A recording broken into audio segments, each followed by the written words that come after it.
With you, I can't be sad with you. Just take my hand and fly up through the dream. Assalamualaikum warahmatullahi wabarakatuh. Berjumpa lagi dengan Irwan ML. Kali ini saya akan membuat tutorial pembelajaran kelas 7, yaitu tentang interaksi makhluk hidup dengan lingkungannya. Jadi tutorial ini dibuat untuk mencegah penyebaran COVID-19. Langsung saja kita ke materinya, yaitu tentang interaksi makhluk hidup dengan lingkungannya. Yang pertama kita lihat di sini adalah lingkungan hidup. Jadi adik-adik bisa lihat, lingkungan hidup adalah suatu daerah yang ditempati oleh makhluk hidup yang hidup bersama dengan benda hidup dan tak hidup di dalamnya. Jadi lingkungan itu terdapat makhluk hidup dan tidak hidup. Biasa disebut dengan biotik dan abiotik. Kemudian lingkungan hidup ini jelas ada hubungan saling ketergantungan satu sama lain. Biasa kita sebut dengan ekosistem. Ya, jadi kita bisa lihat sini ekosistem dan hubungannya. Jadi ada kaitannya dengan lingkungan. Kemudian apa sih itu ekosistem? Nah, ekosistem itu adalah suatu sistem lingkungan yang terbentuk dari hubungan timbal balik antara makhluk hidup dengan lingkungannya. Jadi antara makhluk hidup dengan lingkungannya, yaitu lingkungan biotik maupun lingkungan abiotik. Kita lanjut. Ya, ekosistem itu terdiri atau terbagi menjadi 5 tingkatan. Yang pertama kita bisa ketahui adalah individu, yang kedua adalah populasi, yang ketiga adalah komunitas, yang keempat ekosistem, yang kelima adalah bioma dan biosfer. Jadi ada 5 tingkatan. Yang pertama individu, populasi, komunitas, ekosistem, dan bioma dan biosfer. Kita lanjut. Apa sih itu individu? Ya, jadi individu itu adalah makhluk tunggal atau merupakan bagian dari individu sendiri. Jadi individu adalah makhluk hidup yang hidup sendiri atau tunggal. Jadi di sini kita bisa lihat adalah makhluk hidup tunggal. Individu merupakan suatu fungsional terkecil dalam ekosistem. Jadi termasuk bagian terkecil dari ekosistem. Contohnya kita bisa lihat sini adalah seekor kerbau dan seekor burung. Nah, bisa kita lihat seekor kerbau dan seekor burung. Lanjut, populasi. Nah, di sini kita bisa lihat populasi adalah kumpulan makhluk hidup yang sejenis dalam suatu tempat dan waktu tertentu. Contohnya kita bisa lihat ada pisang. Nah, kalau pisang semua itu adalah disebut dengan populasi. Kalau semuanya kerbau, maka itu 10 kerbau itu adalah disebut dengan populasi. Jadi tidak bercampur aduk. Jadi populasi itu adalah yang sejenis. Cara untuk menghitung populasi yaitu dengan kepadatan populasi keseluruhannya, jumlah individu sejenis dibagi dengan luas daerah. Contohnya kepadatan populasi pisang 4.500 pohon dibagi dengan 12 hektar sama dengan 375 pohon. Ini adalah cara menghitung populasi. Kita lanjut. Komunitas. Nah, di sini kita bisa lihat. Jadi komunitas ini adalah kumpulan dari populasi. Ya, kita lihat sini kumpulan beberapa populasi yang saling berinteraksi dalam suatu tempat dan waktu tertentu. Contohnya komunitas kolam, terdapat populasi berbagai ikan, lumut. Nah, ini adalah disebut dengan komunitas. Kita bisa lihat sini ada ikan, ada lumut. Nah, inilah yang disebut dengan komunitas. Nah, 100 ekor ikan, 100 ekor katak dan ataupun lumut. Inilah disebut dengan komunitas. Kita lanjut. Kemudian adalah ekosistem. Apa itu ekosistem? Adalah interaksi antara makhluk hidup dengan lingkungannya. Nah, lingkungannya abiotik. Jadi makhluk hidup dan yang tidak hidup. Jadi ekosistem itu ada hubungan timbal balik atau interaksi.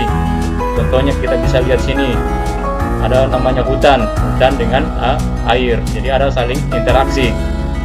Tumbuhan memerlukan air.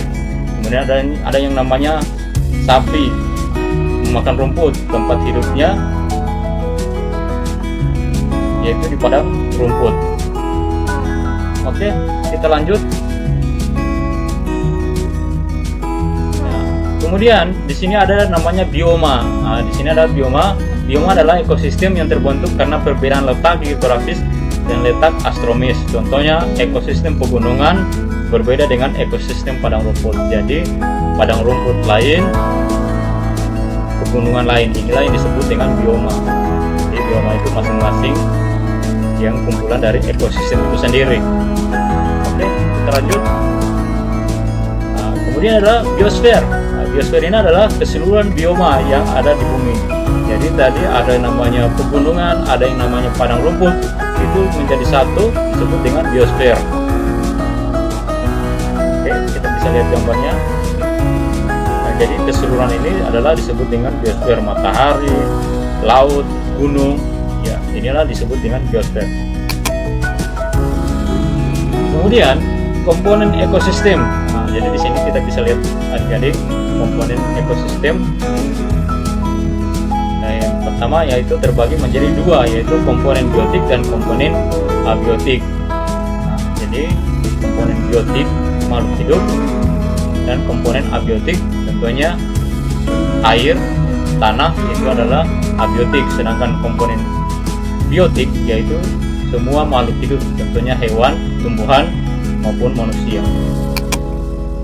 Oke, komponen biotik kita bisa lihat sini adalah hewan dengan tumbuhan maupun manusia tadi. Ini kita bisa lihat gambarnya. Nah, istilah yang melekat pada komponen biotik yaitu biasa disebut dengan konsumen herbivora, karnivora, omnivora, ditervor. Nah, kemudian sumber makanannya tumbuhan. Kalau herbivora tumbuhan, contohnya rusa, kambing belalang. Kalau karnivora hewan, harimau, serigala, burung, hantu. Omnivora tumbuhan dan hewan, musang, beberapa jenis tikus. Kemudian detritivor, detritus, cacing tanah.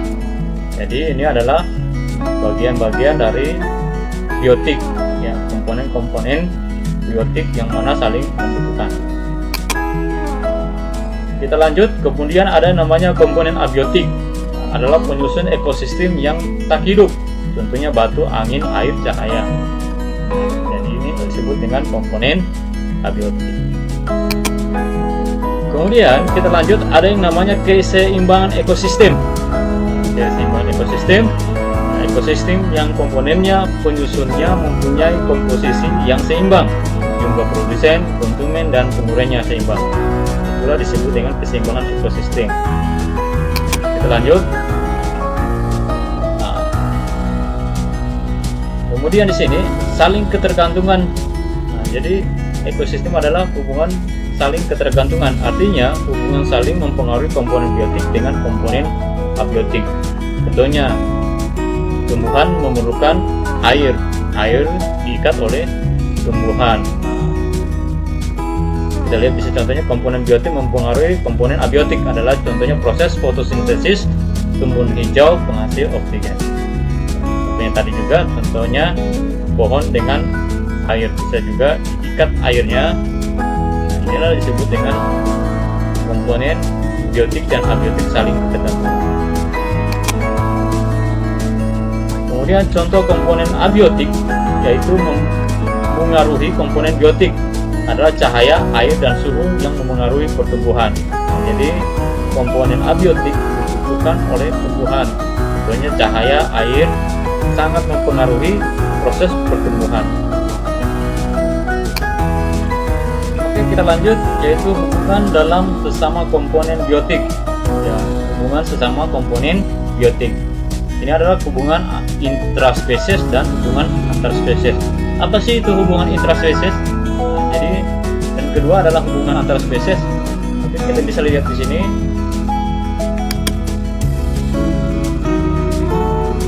Nah, di sini adalah hubungan intraspesies. Hubungan intraspesies jadi yaitu terbentuk pada makhluk hidup yang sejenis. Contohnya sekelompok lebah membangun sarang, sekumpulan semut mengangkat makanan. Ini adalah disebut dengan hubungan intraspesies. Contohnya tadi lebah dengan semut. Kemudian kita lanjut di sini, adik-adik bisa lihat, yaitu hubungan antar spesies. Hubungan antar spesies yang terbentuk pada makhluk hidup yang berbeda jenis. Nah, contohnya tanaman kacang memerlukan bakteri rhizobium untuk mengikat nitrogen. Jadi ini adalah disebut dengan hubungan antar spesies.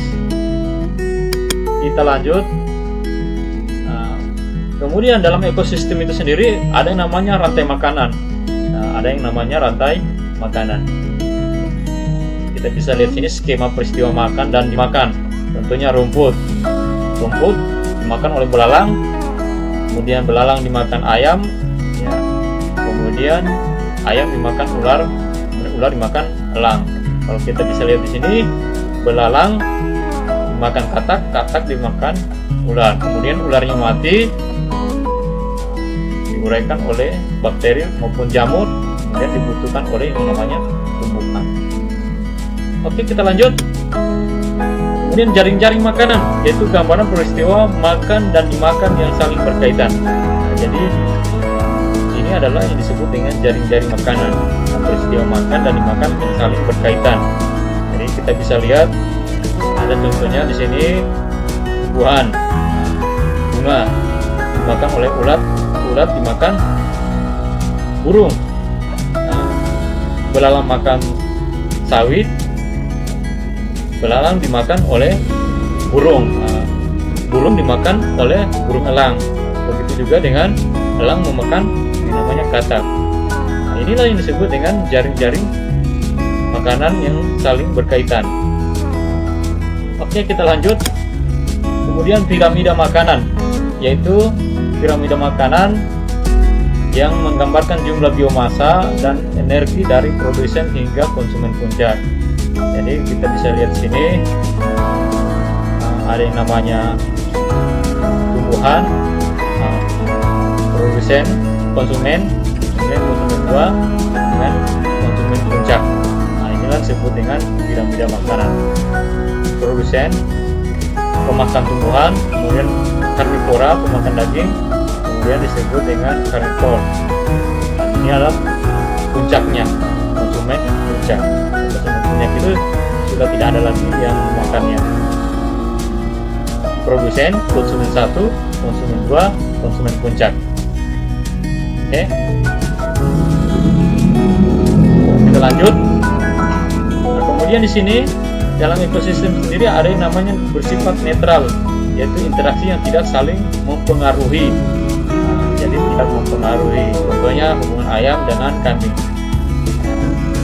Ayam makan biji-bijian, sedangkan kambing memakan rerumputan. Ini yang disebut dengan netral. Kita lanjut. Kemudian simbiosis mutualisme. Nah, ini adalah interaksi yang saling menguntungkan. Nah, kita bisa lihat sini kupu-kupu